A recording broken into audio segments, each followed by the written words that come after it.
समाधान भी करेंगे। श्रीमती हेमा मालिनी। धन्यवाद अध्यक्ष जी।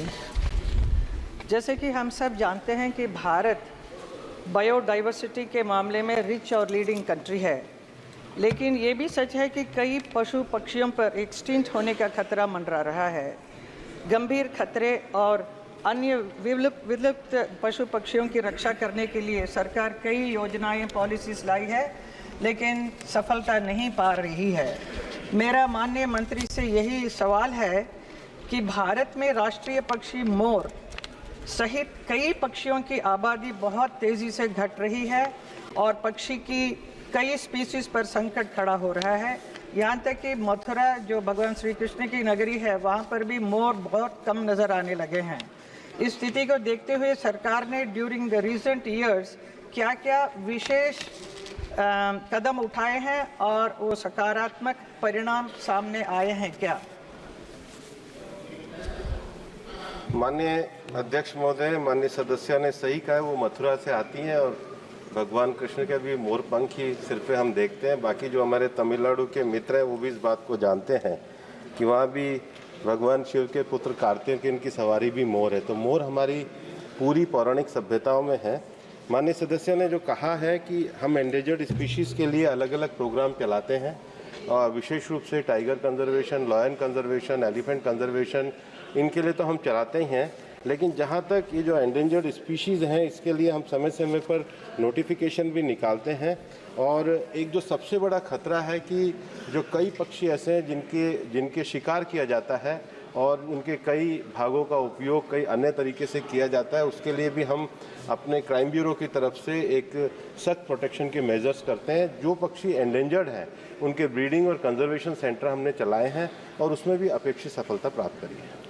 श्री रामशंकर राजभर, रमाशंकर राजभर जी।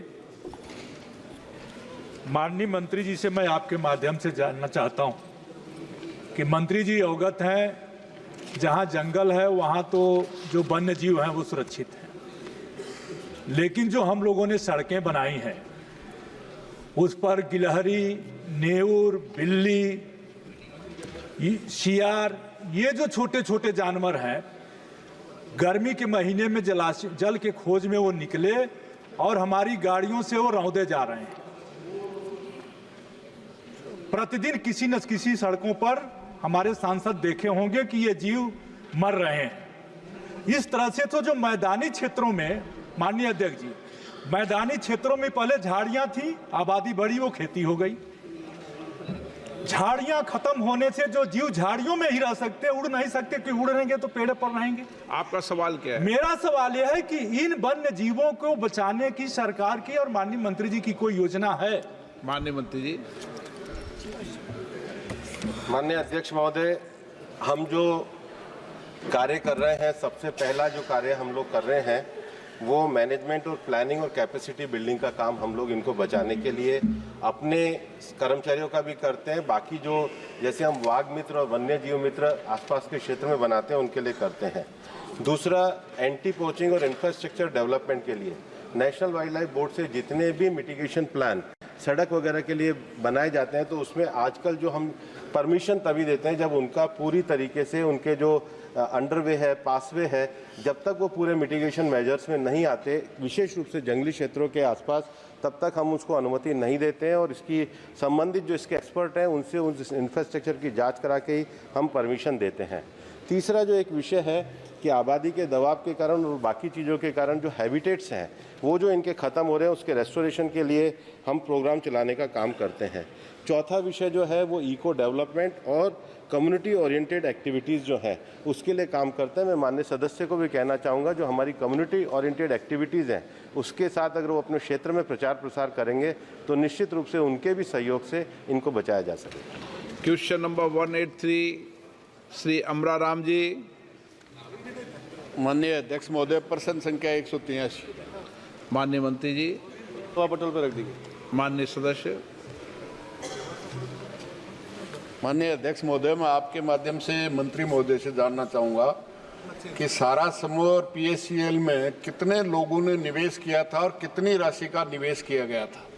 जहां सारा समूह से 25,781 करोड़ रुपए जमा करने का आदेश सर्वोच्च न्यायालय ने दिया था और मात्र 15,775 करोड़ रुपए ही जमा हुए। क्या सारा समूह की कोर संपत्तियां नहीं बची हैं? क्या सारा संपत्ति नहीं है? जहां तक देने का सवाल था, मात्र 115,775 करोड़ रुपए में से 2012 से लेके 24 तक आज तक केवल 138 करोड़ रुपया दिया गया है।